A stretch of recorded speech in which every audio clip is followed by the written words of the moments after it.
Good morning. The Louisiana Committee on Parole is convened at headquarters in Baton Rouge.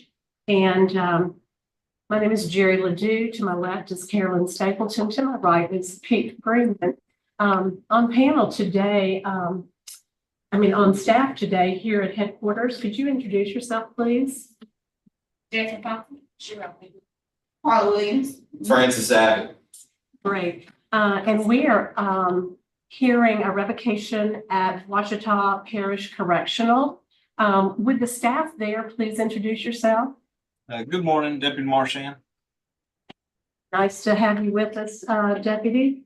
Today we're hearing a revocation case for Tony Pierre 367003. Is that you, Mr. Pierre? Yes, ma'am. Okay, nice to have you. Let me explain what we're going to do today. But first, I want to make sure that, do you have in front of you a parole revocation questionnaire? We have a signature on that of March 21. Yes, ma'am. Okay, so you've answered accurately, and in doing so, you are not qualified for appointed counsel. Yes, ma'am. All right. So, bear with me one moment. So, Mr. Pierre, for the record, you're a fourth class offender, and your offense that you're currently on probation parole for is possession of a firearm or carrying a concealed weapon by persons convicted of certain felonies and simple burglary. During your parole time, you were found guilty of breaking condition number 4, which states that oh,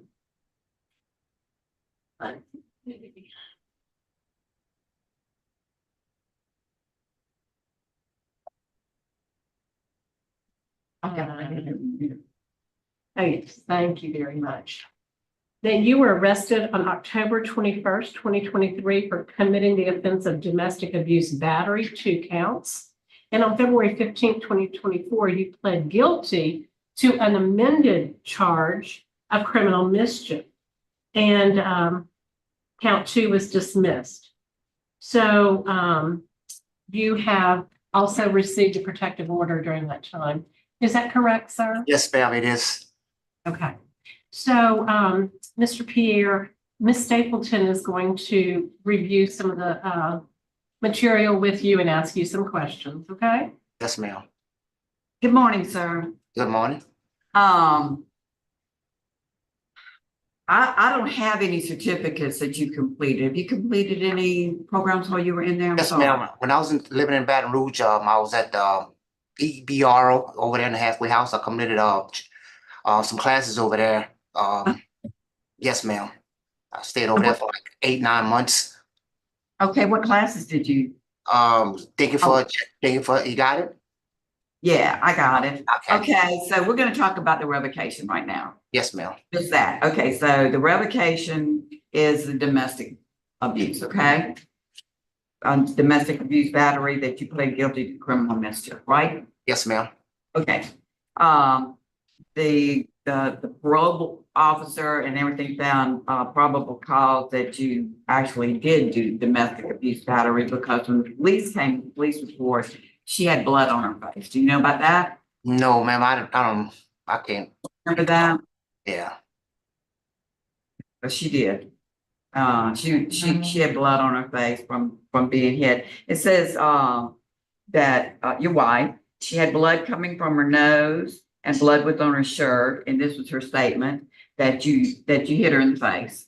And then you told her that she could come in the residence, and then later you told her she could come in the residence, but then you punched her in the nose again. Any memory? No, ma'am. I don't recall. Okay. And then you say that that you need to attend AA and NA meetings, okay? And that you had stayed in the O'Brien house. I guess that's where you were talking about in Baton Rouge. Yes, I did. Right there. Okay. So one of the things, I don't know if you remember this or not, but when you make prison phone calls, they're recorded. I mean, people can listen in. You do know that, right? Yes, ma'am. Okay. So If y'all had any kind of discussions about that incident, anybody who wanted to listen would, okay? I got it. And I know that your wife wrote in that and she did say, yes, he hit me right then. She does say that. And then she said, but she's not afraid of you. And she said that she wants you to be able to come home because y'all can work things out. Yes, ma'am. But the law is that law enforcement brings charges. It's just like coming up on a car wreck and you see an incident, a policeman says, he doesn't say to the people, do you want to press charges? Because there's obvious injuries. And so he's going to bring charges, whatever it may be, DWI or whatever, speeding. And so that's what goes on now with domestic violence. The victim is not asked, do you want to press charges? That's the old ways of doing things. Yes, The ma'am. new ways, they don't get to ask that because too many victims were afraid to speak. So even though the victim does want to drop charges or whatever, they didn't bring the charges, so they can't drop the charges. So I don't want you to think that your victim didn't do something that maybe she would have done, okay? Yes, ma'am. I just want you to know that the state brings charges. Yes, And ma'am. I see where in my opinion, I mean, based upon the information in the PC, you definitely vote, it's a violation of, your probation. That's my opinion. Mr. Freeman, do you have any questions? So you pled to criminal mischief, Mr. Pierre. Yes, sir. Do you admit there was a physical contact between you and your wife? I admitted it. Yes, sir. It probably was, but I don't remember because I was drinking under the influence of alcohol at the time. Okay. Have you ever received alcohol treatment? I did, and I was in Baton Rouge a couple of years back. Okay. And have you ever been to the domestic abuse battery class by any chance? No, sir. Okay. Thank you. Well, Mr. Pierre, I believe that parole violations also revolve around not drinking to the point you don't remember, huh? Yes, ma'am. I get it. Because I mean, we both was drinking. I get it, and I'm very truly sorry about that. And I'm truly sorry. Yeah, and I'm truly sorry of the facts of the matter too. I'm going to ask Ms. Stapleton, do you have a comment that you would like to make before Ms. Stapleton would vote? I mean, the comment that I'm saying that I'm trying to change my ways. I'm 50 years old and I'm on a probation roll. I'm parole hold for 8 years, and I mean that's a long time for me to go back and do time. But still, yet, I mean, like you said, it doesn't constitute the right that I made a transgression violation against the rules, and I apologize for that. And I mean, God just grant me some leniency. I try to make it right in the kind of way I can. Ms. Stapleton, are you prepared? Yeah, I'm prepared to vote based upon the fact that you did violate your probation, right? Parole. You did violate your parole by the domestic violence and the drinking, okay? I'm gonna revoke. Mr. Freeman? My vote is also to revoke because you pled guilty to criminal mischief. Mr. Pierre, I appreciate your attitude today. I Yes, know, ma'am. so based on the last two votes, I also vote to deny, but I like your attitude. And I really hope that you do take this opportunity to make a difference, okay? Yes, ma'am. There are rules that we have to follow and good luck to you, but your parole today has been revoked. Okay, thank you. Well, that concludes our business at Ouachita Correctional. The time is now 9:10. Off the Baton Rouge.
Good morning.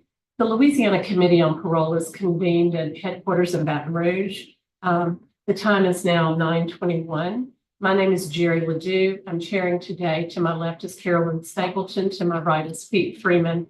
We have staff here at headquarters. I'd like to have them introduce themselves. Jason Thompson. Parole.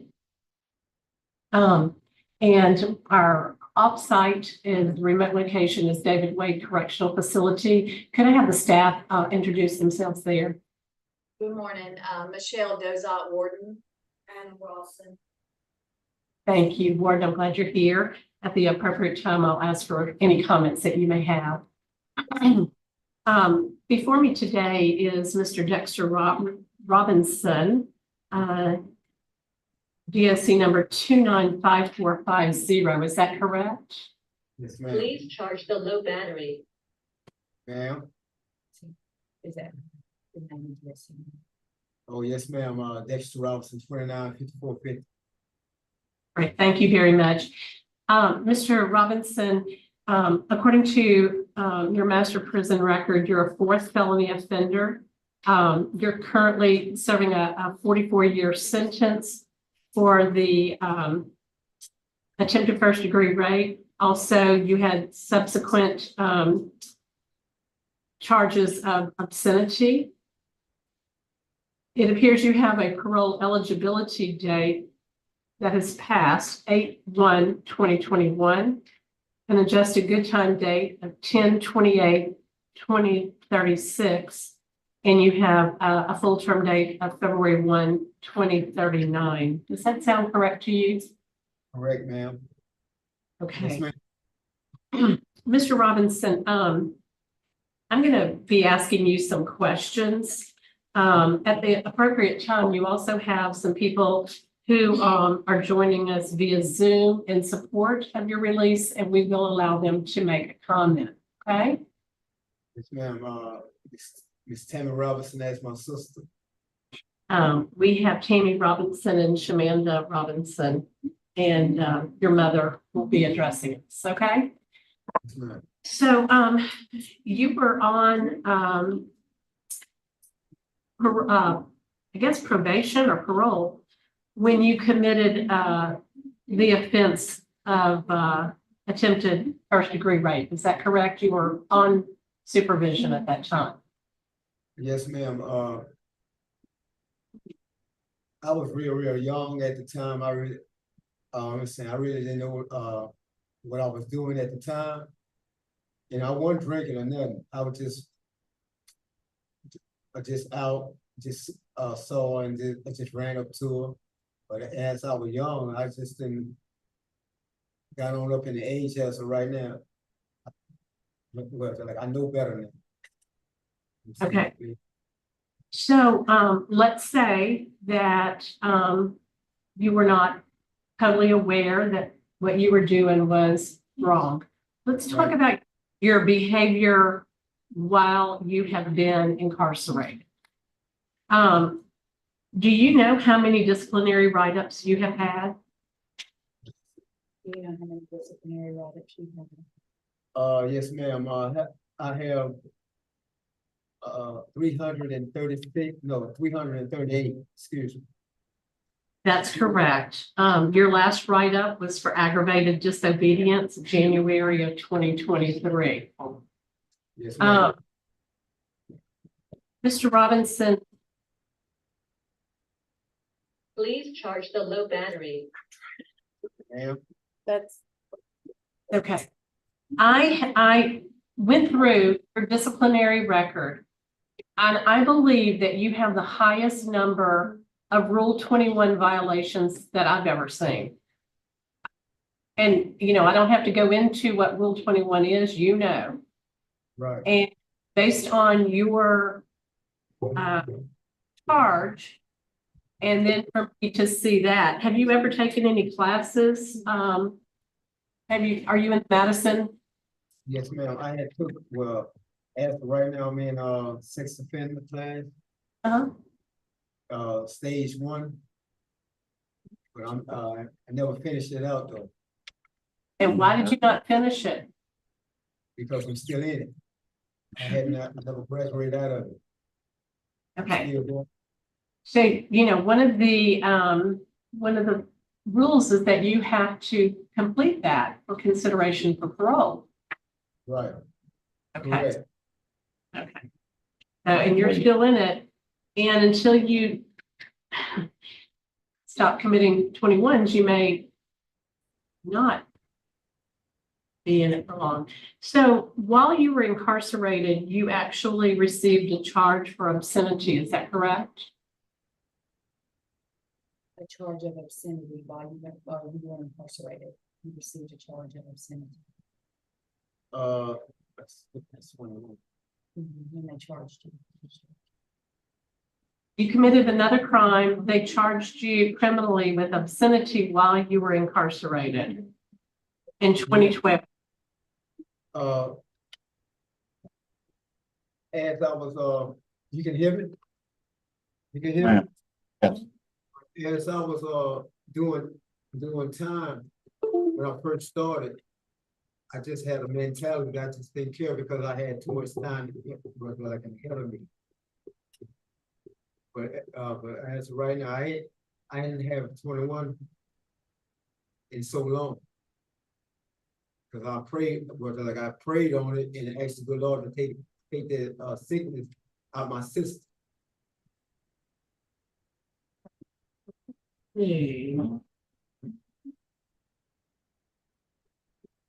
am how accurate that is. You received a 21 in 2015. That's the last one that I see Right. in 2015. 21 F, 2020. Oh, in 20, sorry. Sorry. Yeah, in 2022, excuse me, I was on the wrong page. 2022, you received a 21E. Right. Okay. We have a tool that we use to evaluate the risk assessment. It's an evidence-based tool, and you score a moderate for the static 99. Mr. Freeman, do you have any other questions for the offender? No, ma'am. Ms. Stapleton? I don't have any questions. We have a victim statement, and I'm not gonna read all of it. But she gave permission for it to be read and said that she would be watching on Zoom. So she just, said that the attack on her, that, it changed her life and she was fearful, so fearful she didn't go to church for years because of it. And, she said she's fearful of you getting out, that if you do, that you might come and hurt her again, or hurt another woman, if not her. So that's one victim opposition, and I just wanted to let you know about that. That's my only statement. So we have Tammy Robinson, your mother. She wishes to speak. Can we get Ms. Robinson to give her testimony now?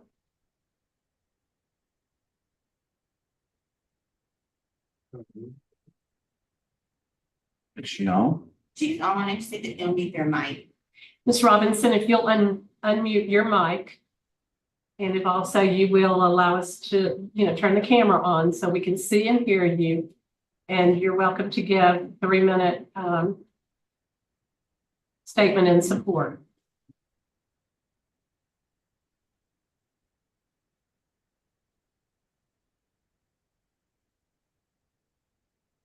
Ms. Robinson, if you're not available, then what we'll do is Warden, I would like for you to oh wait, is she there? Hello? Okay, Ms. Robinson, this is the Committee of Parole. If you would like to make a statement in support of your son, please do so now.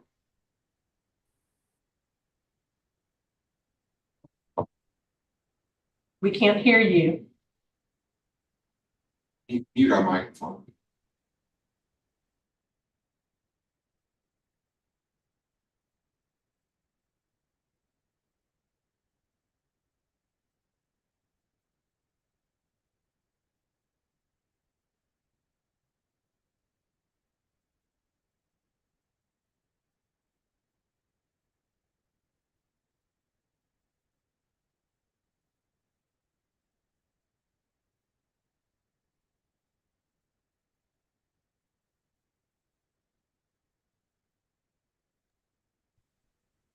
Okay, I'm sorry.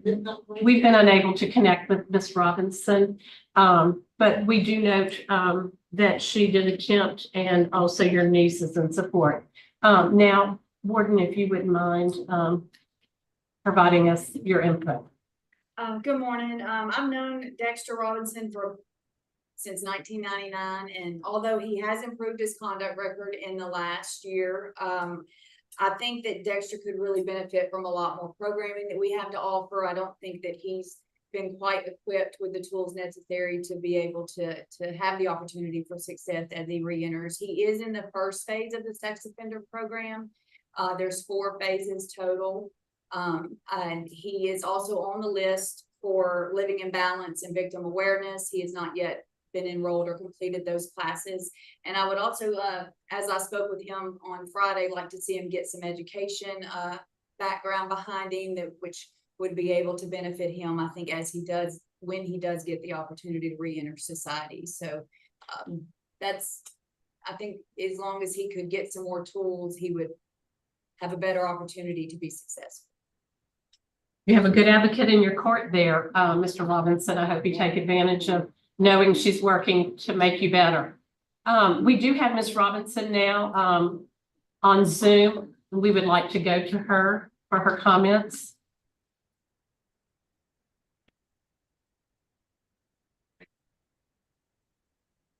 I can't hear you. Hello. Okay. Hello. You may proceed. I can hear you now. Is that on you? Hello. Hello, we can hear you on the phone. Charlie, you Yes, ma'am. We can hear you. Go ahead. Oh, okay. Let you all know that my brother have been gone for so long, and I think he have changed a lot, and he's not a bad person or anything like that. And I was wondering to me, I think he have changed his life and everything. And I told him to start going to school and everything. If he get out, he will have a job with my husband. He's a licensed electrician, works for he can have. And everything that we would take care of him, and he won't do that anymore. And I believe that he's not a bad person. I'm sorry, could you state your name and your relationship to the offender? Okay, my name is Tammy Robinson. I'm his sister. Okay, thank you. I made note of that. Thank you so much, Tammy, for joining us and providing those comments. I'm glad he has a support system. Okay.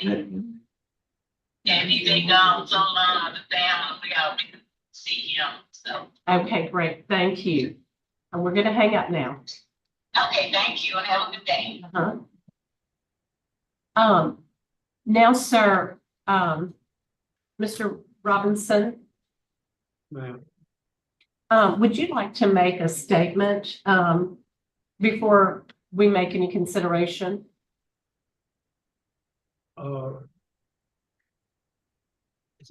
Okay, just like I say, when I was young, I really didn't know no better, but as of right now, I done got on up in the age. I know a lot better now. Also, I'm with the Lord now. I get up every morning, get down on my knees and ask the Lord to keep me out of troubles, to keep me focused, and do the same thing at nighttime before I go to bed. So, as right now, I know better. Well, I appreciate, Mr. Robinson, your acknowledgement. At this time, we do have someone in opposition to your parole, victim opposition. Ms. Ola is on the phone, and we're going to let her make her statement. Ms. Ola, can you hear me? Yes, I can. Hold on one second, please. All right. Ms. Ola, this is the parole committee, and we can hear you if you'd like to make a statement at this time. The last time I spoke that year, I said, you know, that I forgive him. But he was gonna have to ask God for forgiveness in myself. Forgive him. So I hope he's okay. And I hope he gets changed and ready to come back in the community with a different spirit, mind, and soul. So, Funny, but, you know, it shouldn't have happened, but it did. so are you opposed to his release? That's not so much as I'm opposed to it. I don't know if he understands, the purpose of him being when he comes to this action. All right. Well, we really appreciate you being willing to come and talk. For now, I really appreciate you being willing to come and talk to us. oh, there's no problem. I think really, you know, that it never, case they done to me. You know, still going through it, but, you know, that has never happened to me before, but, why? I forget it. Yeah. He thinks, Thank you so much for your comments. We appreciate that. so well. Um, You all may, okay, you know, y'all can give it. Yes, ma'am. Thank you. So now we have asked you questions. We've heard from support and opposition. We do have law enforcement opposition. Mr. Freeman, would you? Okay, the community attitude, law enforcement attitude is, the judge in the 4th Judicial District had no comment. The judge in the 18th JDC is opposed, Judge Baptiste, Alvin Baptiste. 4th Judicial District, District Attorney Robert II is opposed.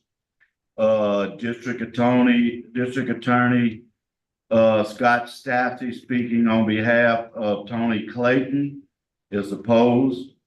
Mike Tubbs of Morehouse Parish the sheriff is opposed. The chief of Bastrop is opposed. The offender's family, which is heard from her, Ms. Robinson, is unopposed.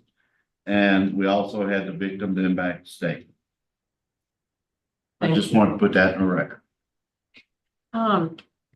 Mr. Robinson, at this time, based on your conduct while you've been incarcerated, my vote is to deny your parole. Ms. Stapleton, I concur to deny. Mr. Freeman. Okay, Mr. Robinson, listen to the warden, please. You gotta have a better disciplinary record when you come back. And you also need to finish those sex offender classes before we're gonna consider you for release. So my vote is, to deny. So, sir, at this time, your request for parole has been denied. We do wish you well. Thank you. Thank you, Warden. Thank you. Have a good day. Okay.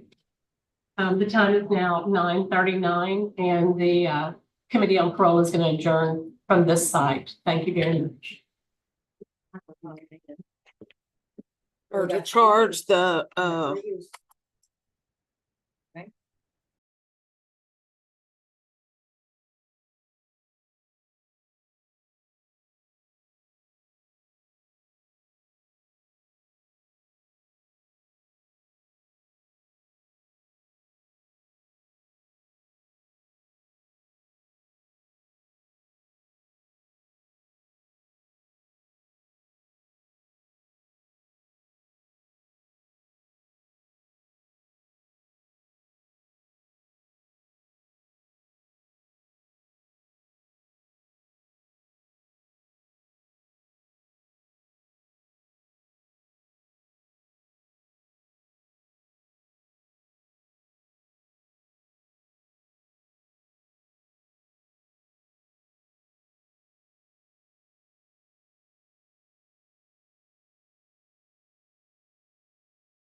Okay, there it is. Oh, Good morning.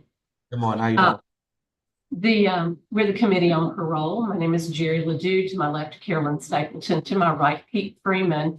We're impaneled in Baton Rouge at headquarters. I believe your name is ARRIGO MAIDEN, DOC 506917. Is that correct?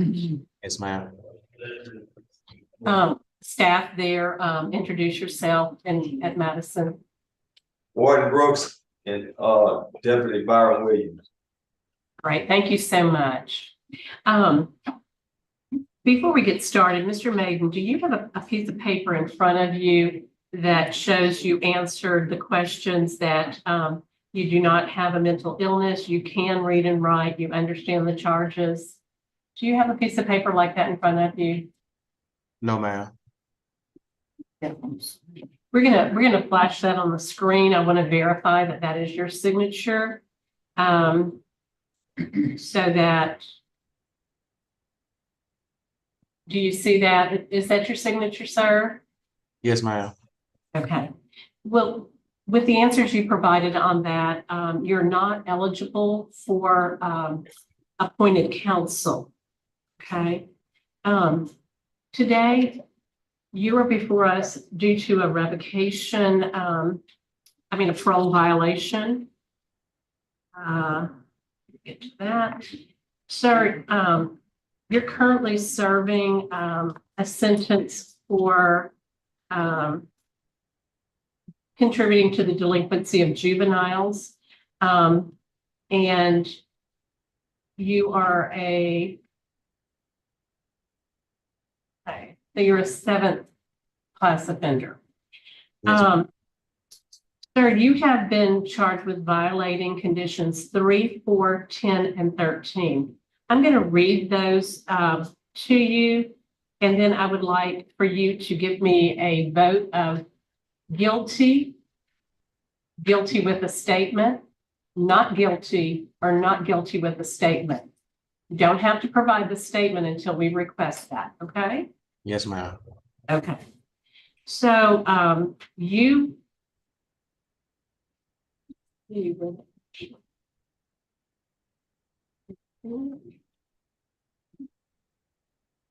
okay.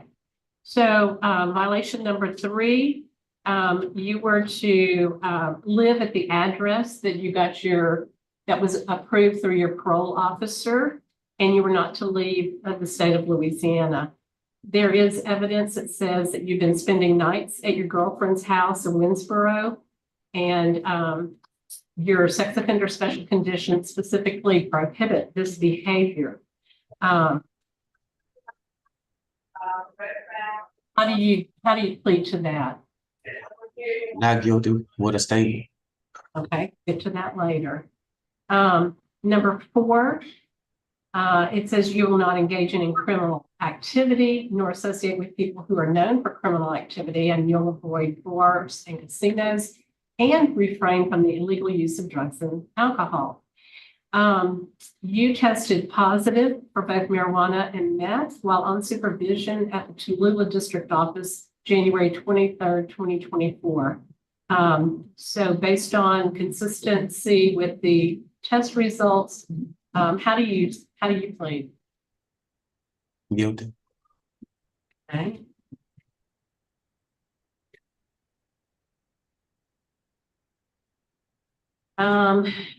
Number 10, you'll pay supervision fees, and you've never made a payment since your release in July of 2023, and you're $380 in arrears. How do you plead to that?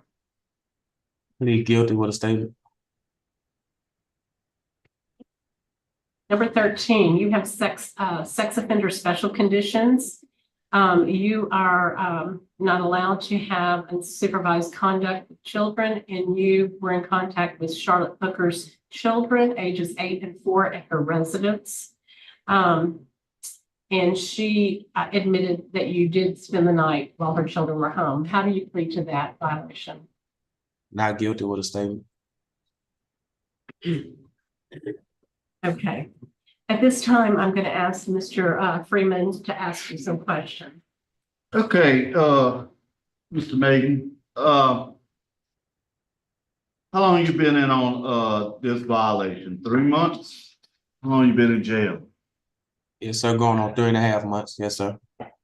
Okay, I'm gonna ask you this question. I want you to think about it very, very hard before you give me an answer.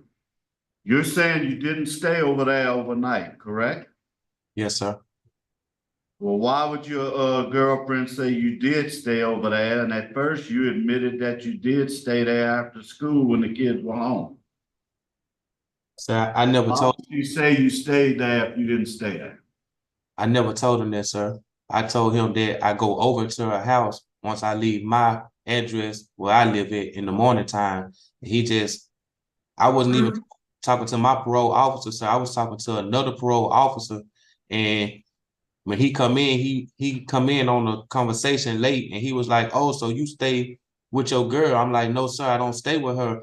You asked me, what do I do? What are my plans when I get up every day? And I was telling the other parole officer that I get up around 6:30, 7 o'clock in the morning. I see what my mama need me to do. You know, I help her around the house. Then I leave the house and go to my girl house. But I never told him I stayed there, sir. Like I say, you know, I've been dealing with this sex offender parole since like 2006. And I never stayed with nowhere that I never supposed to been stayed at because I knew that it would lead me back to jail.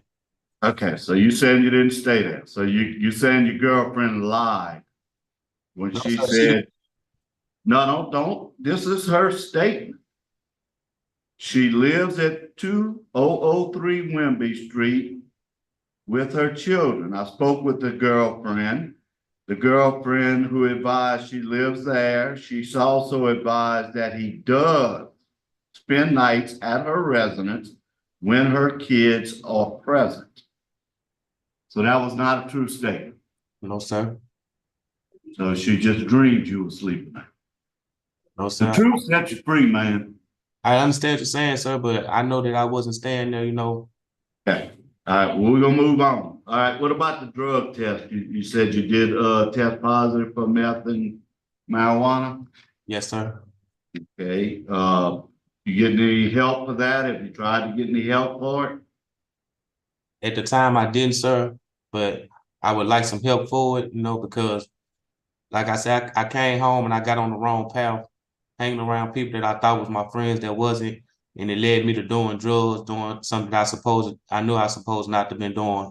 And, you know, if I'm wrong, I'm gonna tell you I'm wrong. If I'm right, I tell you I'm right and I'm wrong, sir. All right. And were you working? I had a job and I was working at a catfish plant, but I ended up losing my job, sir. Okay. How did you lose your job, buddy?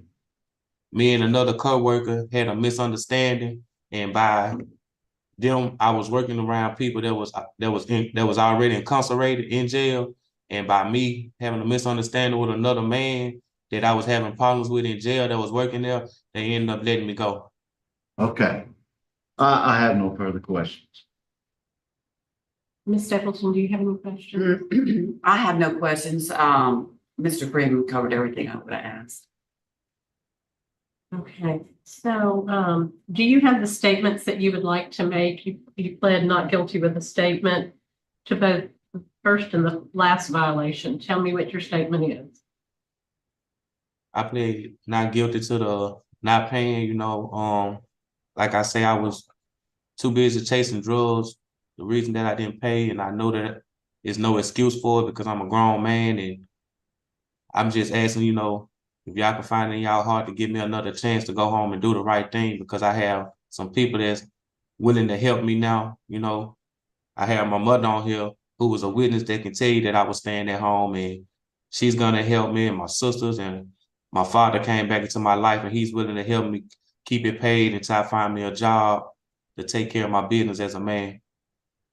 Okay, so we do have your mother who is in support. She would like to speak. Hello, your name is Miss Christella Thomas, is that correct? Yes, that's correct. Okay, and you are the offender's mother, correct? Yes. Okay, we'd be happy to listen to your statement in support.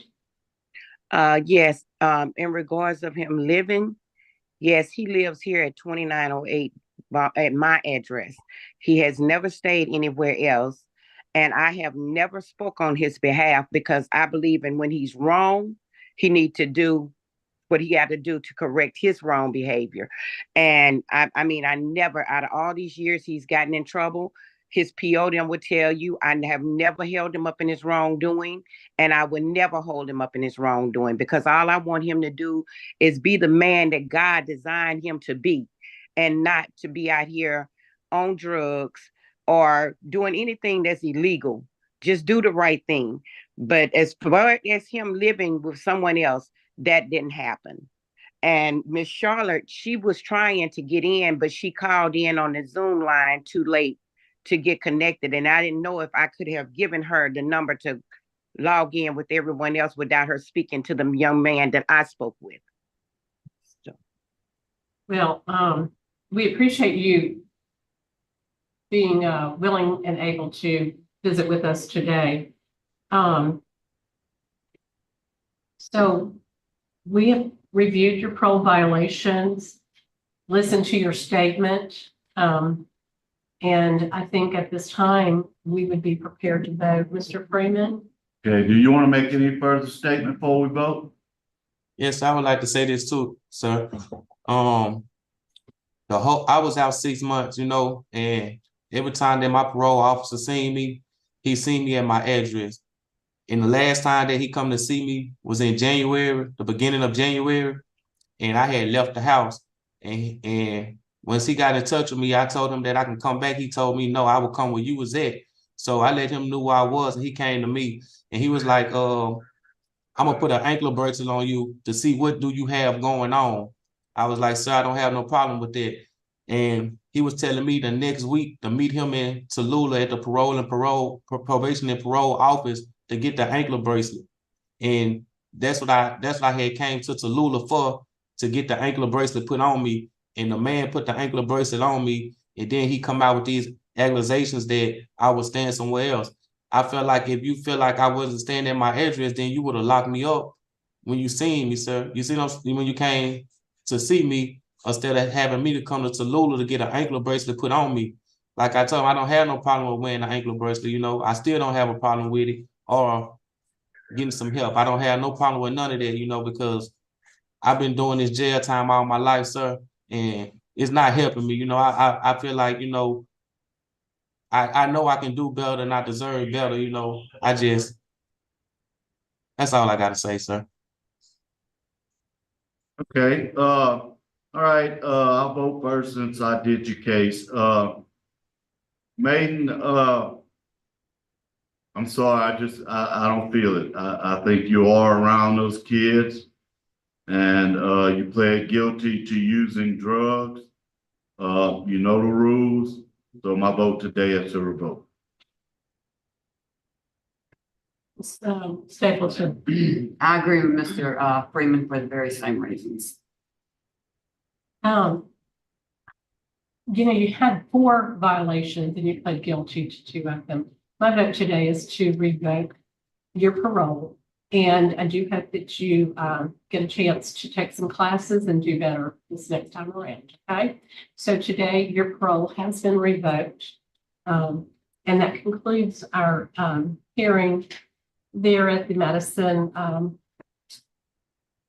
Parish Jail. The time is now 10 o'clock.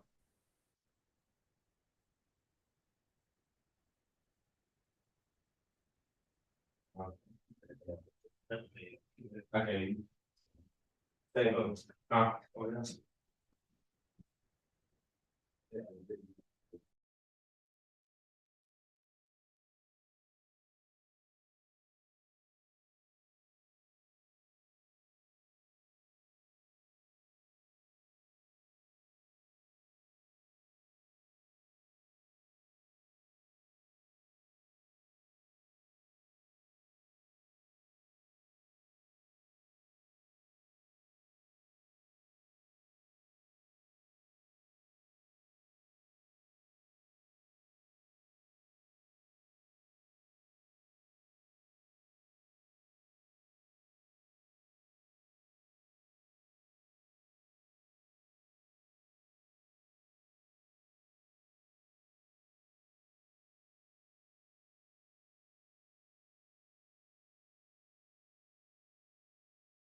Good morning. I think it's still morning. Good morning, sir.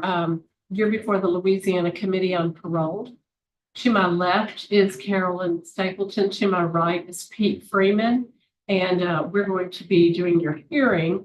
I'd like is there anyone there with the facility? You're at Madison Correctional Center. Excuse me, is Madison Correctional Center? Yes. Is there anyone there at the facility that needs to introduce themselves? You're on mute. You're on mute. Captain Alfreda Jones. Okay, thank you, Ms. Jones. You're welcome. Sir, your name is Berry, ADARRIO Berry, is that correct? Yes, ma'am, ADARRIO.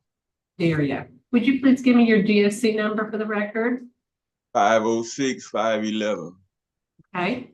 Mr. Berry, according to your record, you're a fourth-class offender. You're currently serving a 20-year sentence for habitual PWID, methamphetamine, heroin, another drug that I'm not going to try to pronounce, possession of a firearm by a convicted felon, and illegal carrying of a firearm. Does that sound correct? Yes, ma'am. Okay, you have a parole eligibility date that just recently passed, January 19, 2024. You are not eligible for good time, and you have a full-time date of January 19, 2039. Does that sound correct? Yes, ma'am. Okay. At this time, I'm going to ask Mr. Freeman to begin questioning. Okay, Mr. Berry. How old are you? 45. And how long have you spent in jail on this charge? 5 years. And your total sentence was 20, so you've done about 25%. Yes, sir. Okay. All right. What's going on in your life? Why selling drugs and so many firearms? Well, it was just that the way I was brought up. I just took to the wrong crowd, sir. You know, made some bad decisions. How many guns did you have? I think it was 2. Okay. What kind of guns were they, if you don't mind? I think it was a 22 and a 40 cal. A 40 cal and a 22. Okay. Do you realize what your drug selling does to other people? Yes, sir. What kind of classes have you taken? Well, I haven't completed any classes. I was in the re-entry classes a couple of times at 2 different facilities before I got shipped here. I didn't get to complete them. I almost completed the re-entry program. I was on the 10th package. God. Where were you at where you was taking that? St. Tammany. St. Tammany Parish, okay. Yes, you ever worked? I mean, did you work? Construction work. Construction work, okay. Yes, sir. Have you ever received any kind of treatment for your drug use? Yes, sir, I have. Where at? I think it was at East Carroll.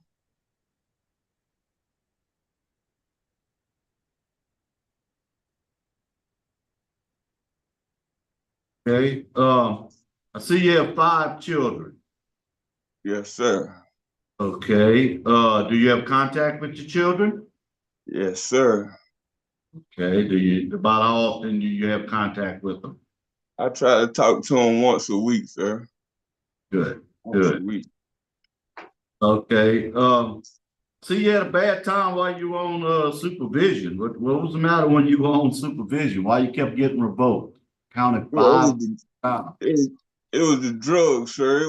It wasn't me. It was mostly the drugs. All right. Just let you know you have opposition from the sheriff and the DA. That is expected.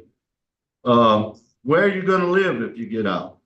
1814 Lenore Street, sir. Where's that at? That's in Franklinton, Louisiana, Washington Parish. Okay, do you have a job? Yes, sir. You gonna work for? Well, I work for Jawan McGee. Okay, and what's gonna be your sobriety plan? How you gonna stay sober?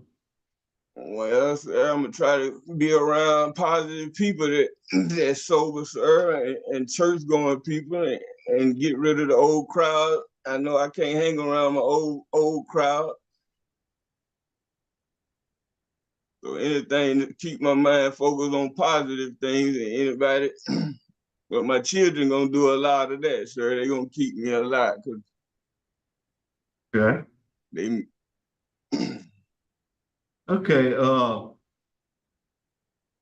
I see you have no write-ups, which is good. Have you ever been written up for disciplinary? Well, I think like in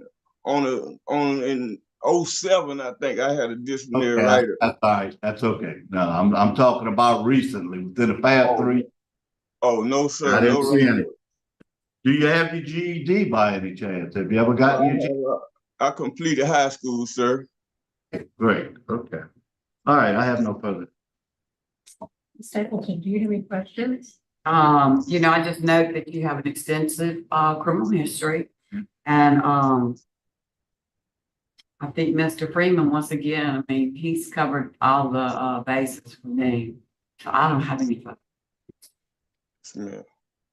Mr. Berry, would you like to, before we go to you, I'd like to note that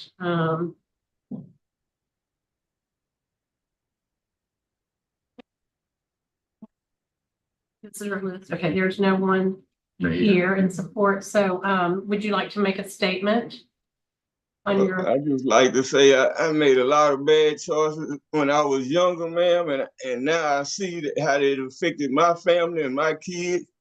And I know I'm the only male that's mature enough, you know, for them to look up to. So I just want to make a better better way for my kids, man. I want to give them a chance to be productive and try to stir them away from the road that I went down. You know, I had a lot of bumps and bruises, so I just want to give them a chance to have a smooth route so they don't have to go down that road. And be a positive, you know, positive parent, positive just for all the kids. I just want to be a positive outlook for the kids, for the youth. I want to give them a chance to you know. Where do your children live? Where do your children live? Oh, they live in Washington Parish, Franklinton. Okay, so you'll be close enough physically to them? Yes, ma'am. Mr. Freeman, you took the lead. You're prepared to vote? Yes, ma'am. Okay, Mr. Berry. You know, I'm listening to you, and I'm here. I really am. You know, it's time for you to get your life straight and head in the right direction. You about, you know, you what, 50 years old? I'm halfway. I'm 45. 45. You know, you got things going on. Your biggest Yes. thing is we got to get you off that alcohol. I mean, that drugs Yes. and alcohol are controlling your life.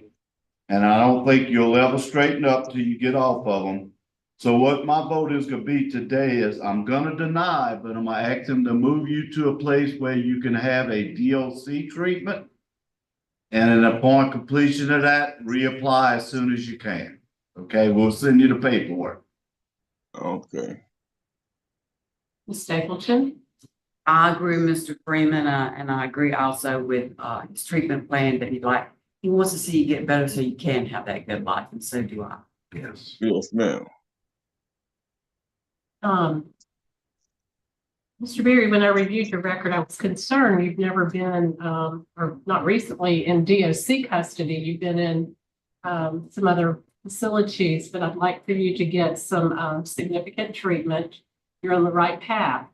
And so don't look at our deny today as step back, but an opportunity to go forward. So today, your request for parole has been denied, and we will make note that we believe you need to get some treatment planned, okay? Yes, ma'am. All right, thank you very much, sir. Y'all have a nice day. You too, man. All right. Tell Jarvis to come on.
All right.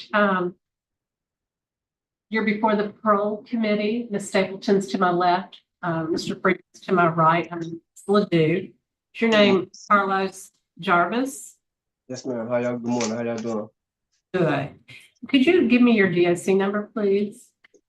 700-724-609. Okay. Mr. Jarvis, I find you're a first-class offender. You're currently serving a 20-year sentence for indecent behavior with a juvenile.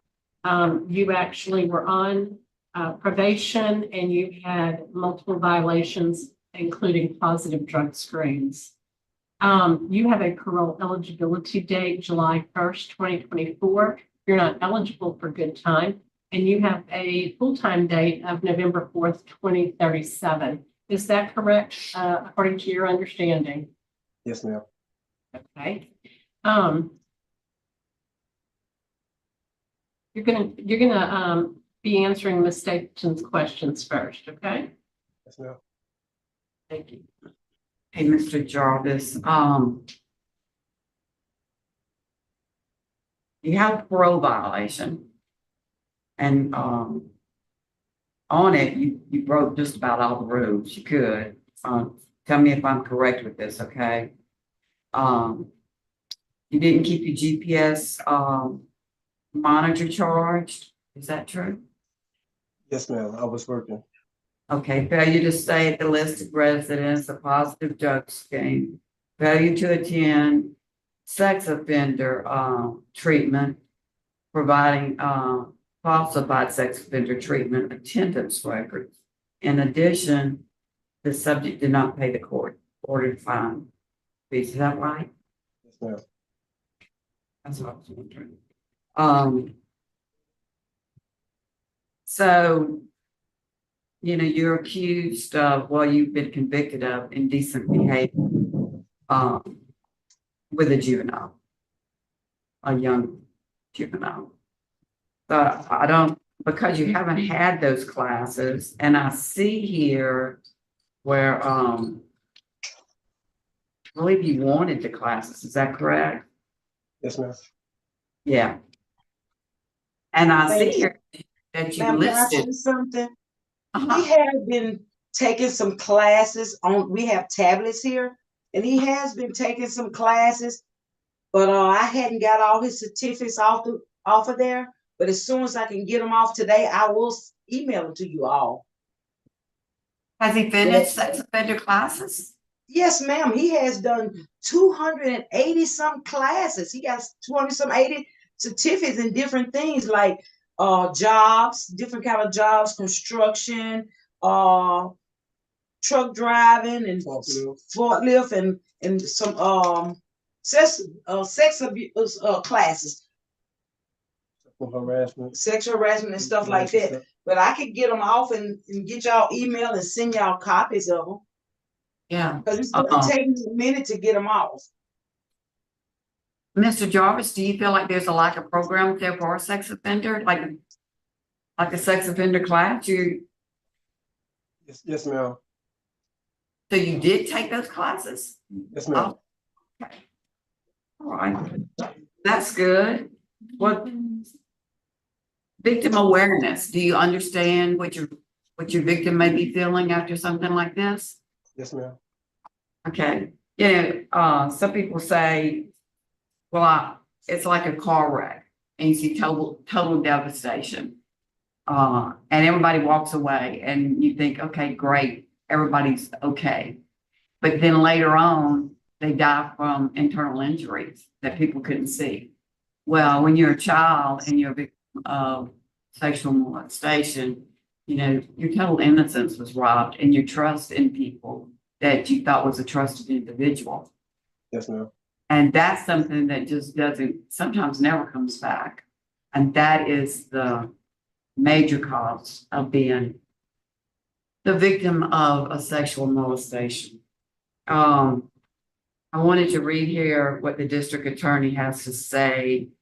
They're opposed. You do have opposition from law enforcement and the district attorney.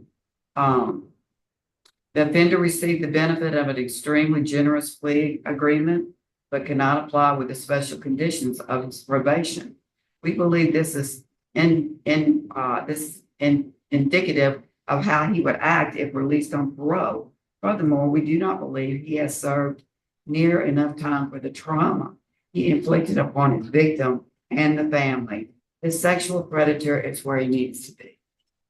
That's the district attorney's office. So I don't have any more questions. Mr. Freeman, do you have any questions? Ma'am. How's your discipline? You have any disciplinary write-ups since you've been in jail? No, sir. I'm right up free. Right up free. Okay, Commend you for that. thank you.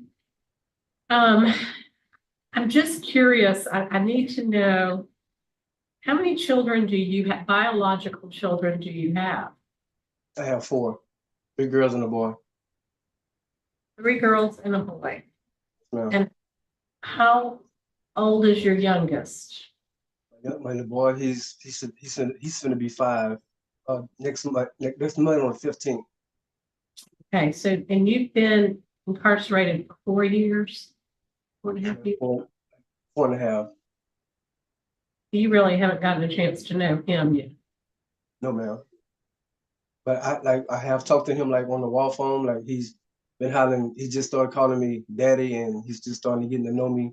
But I never really had to be in this life to take care of him. And that's what I'm basically trying to get back to and support him and the family and my family and take care of myself with the job that I have ability to have the work for. And your victim was a stepdaughter, is that correct? Yes, ma'am.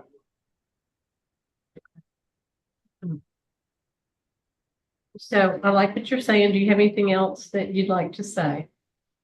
Yes, ma'am, I do.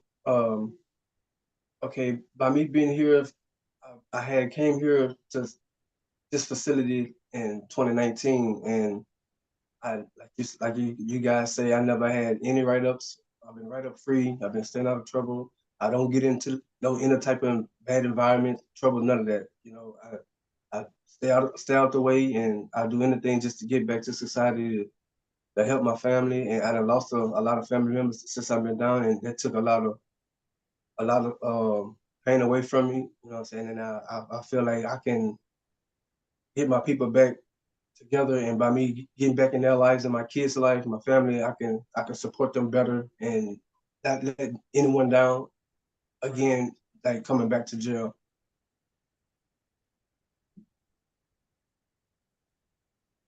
I mean, I can do better. I done did better. I am better. I done overcome what I had done in the past, and I regret. And if the victim was here, I would love to apologize for what had happened in the past, and I would love to get back to society and better myself, way better than what I was of a man that I was supposed to be at first. Right. Ms. Stapleton, are you prepared to vote? I am prepared.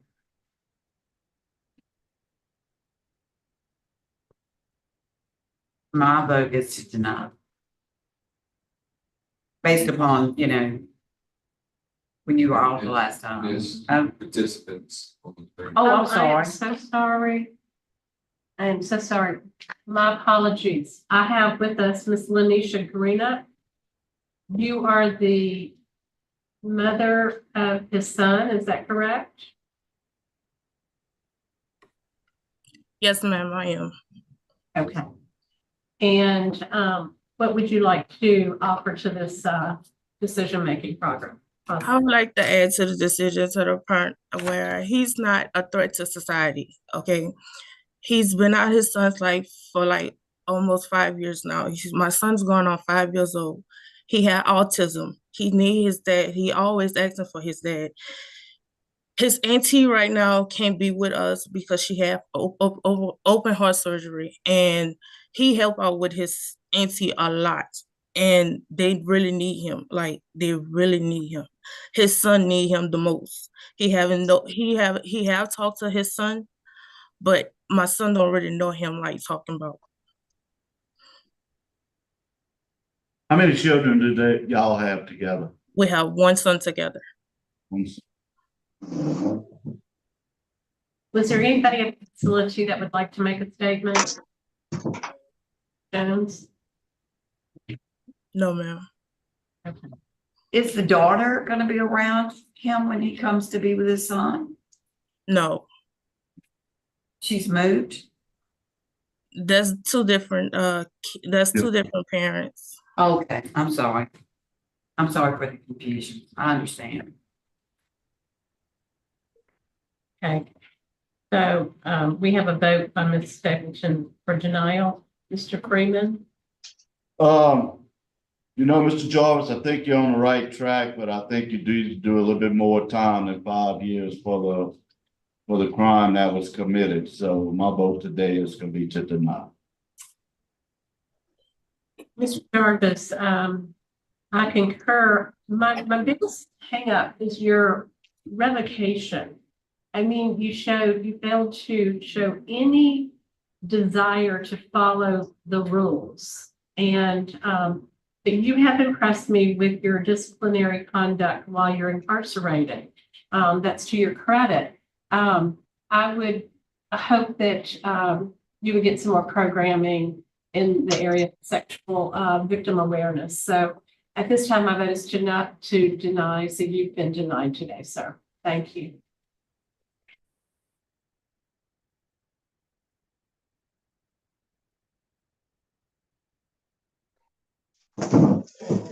Hey, don't let that.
I put myself in. You're in, just go on mute.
Thanks, sir.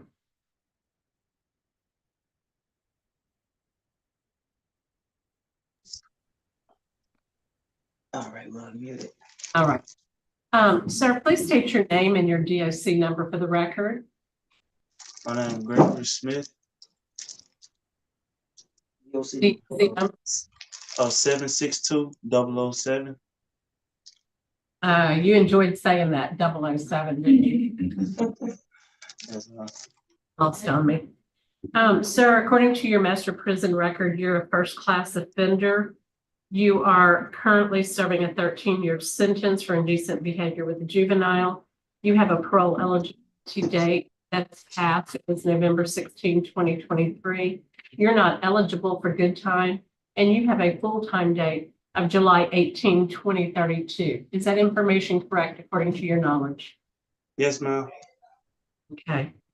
At this time, we're going to begin our questioning with Mr. Freeman. You also have people in support and would like to speak, and at the appropriate time, we will ask them to speak, okay? Yes, ma'am. Okay, Mr. Freeman, will you begin? Okay, Mr. Smith, how long have you been in jail on this charge? Well, Mr. Freeman, I've been in jail close to almost 5 to going on 6 years. Okay. And your first felony offender, how old are you? I'm 34, finna turn 35 in July. What was going on in your life at that time? What was happening? What did you do to make them arrest you? Well, to be honest, I was selfish. I was thinking about myself, and most of all, I was unprioritized. I have no excuses on how I got arrested, but I just know I don't even want to go. I'm trying to harness and trying to get back to where I need to get back, but I have no excuses on why they arrested me. I just know I suffered a lot. And did you, so you admit to the charges? You admit that that did happen? Yes, sir. Okay. That's one of your biggest things you needed to do. So I look at it and I see the DA, the sheriff, and the judge, they're opposed. Your spouse, I think she might be, Anita Brown, I'm not sure if y'all married yet. I know she's here to speak, is in favor. And the victim's mother, Dara Hawkins, didn't have a comment. She wasn't opposed and she wasn't in favor. She didn't have a comment. She wasn't, she.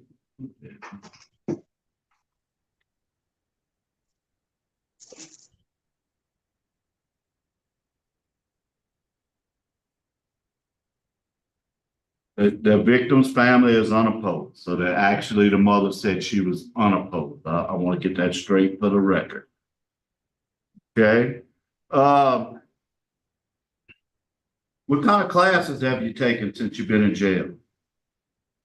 Sir, well, Mr. Freeman, I tried to get classes since I've been incarcerated, but since the pandemic had started in 2000, came to jail in 2019, and I was told that being a sex offender, we weren't able to get classes, but I still took initiative and tried to get into classes.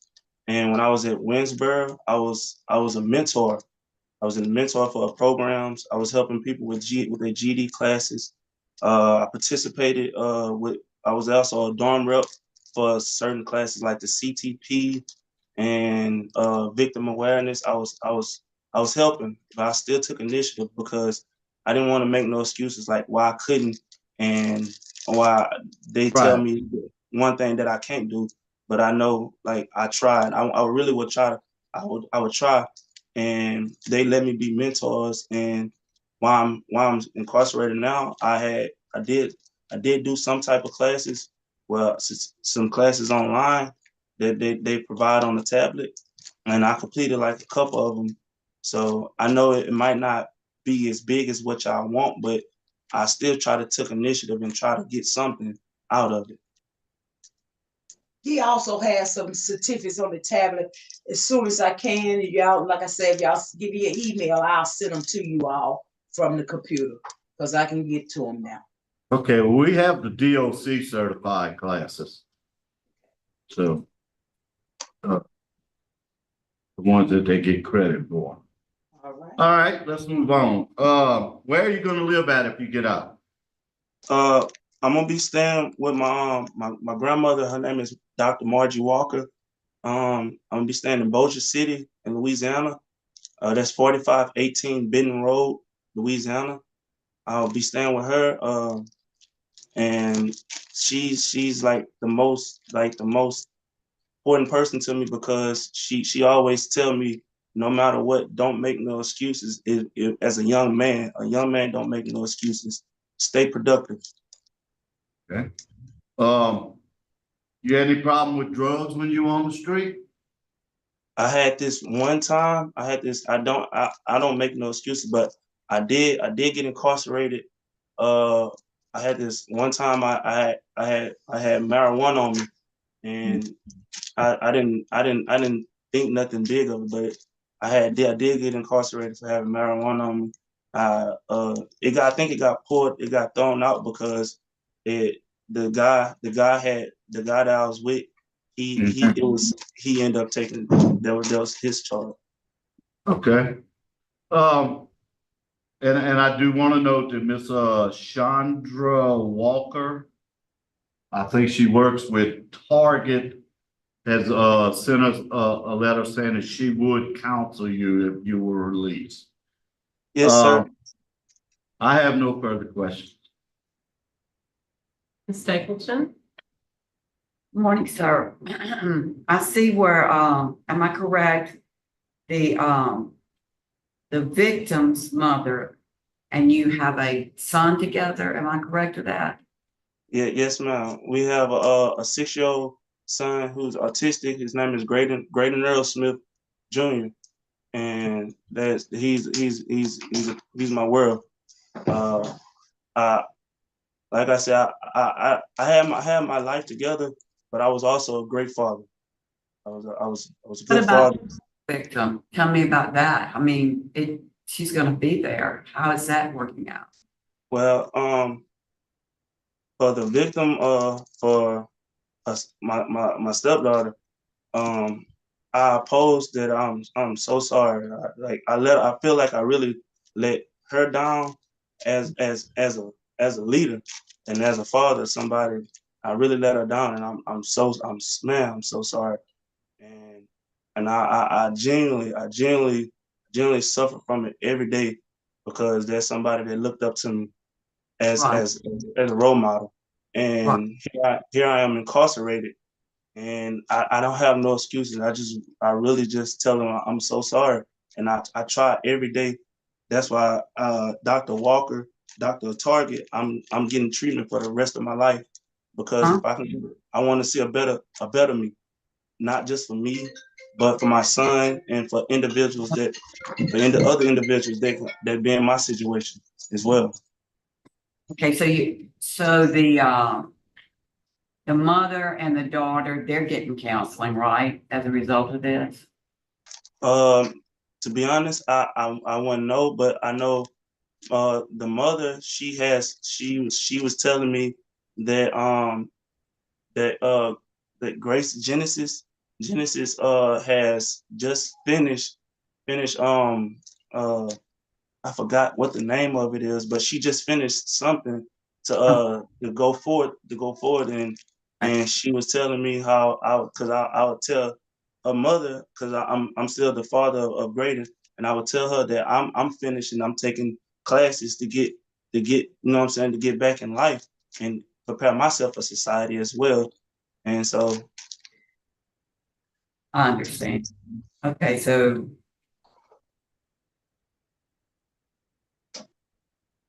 I don't have any further questions, sir.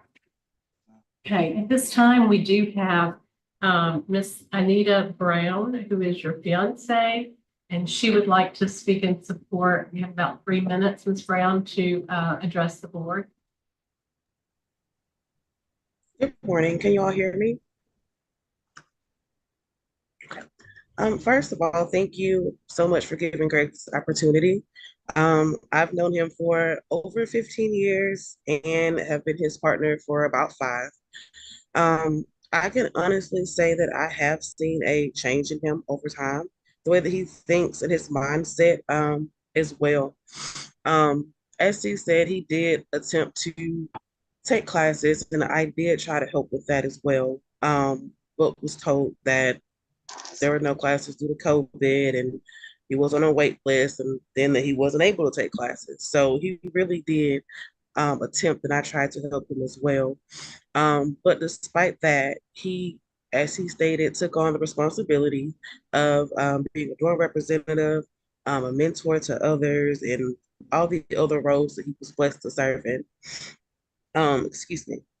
I also strongly believe that he truly does accept responsibility and he has remorse for his actions. That's something that we have talked about several times. And he has my full support, and I will do everything in my power to help him continue to grow as a person. I stand beside him and support him as he seeks to further his education, begins therapy with Dr. Walker Target, and any other professionals that he may work with, and help him continue to seek treatment and different opportunities to grow. Overall, I just hope and pray that you all allow him the opportunity to be released so that he could come home, help raise his son who needs his father. Me and the mother, we do talk. So there would be no issues as far as him being able to see his son. As I said, we have a relationship, so the daughter would not be involved in any type of way. We've already, discussed that, so there's no issue there. And just overall, just so we could continue our life together as well, because this is extremely hard for me as well as his partner. So again, I just want to say thank you all for this opportunity. Thank you very much. We also have Gregory Smith Sr., your father, And at this time, Mr. Smith, you can make a 3-minute pitch to the board. You're on mute. You're on mute. Can you hear me now? Okay, I see you wave your head, so I think you can hear me. All right, thumbs up. Gregory is a unique child. He's been unique since being raised. And I think this part of his life has really shifted his priorities. And this time has really gave him an opportunity to look deep inside to see the type of person that he can be by going through this trial and tribulation has given him an opportunity to reset. And I think he'll be a product to society. I think that I know that he have learned from his mistakes. And one of the things that I'm really grateful for, that he's acknowledged his mistake and deemed not to make those mistakes anymore. So I'm in full support of him, been with him. He's got my name, my last name. And so I'm going to be with him and support him. And I'm hoping that through these hearings that he can be released and come home and start over if it's such a thing. I think we all in life can be given a second chance. So I'm here to support him and to do whatever I can to help him. Even as one of the things I'm gonna say that I'll be finished. One of the things that I like that we seek is to have a professional personality to give him continuous counseling.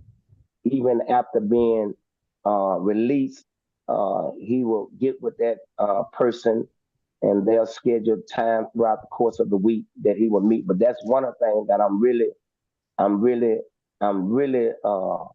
adhere to, that will take place in his life even after him being released.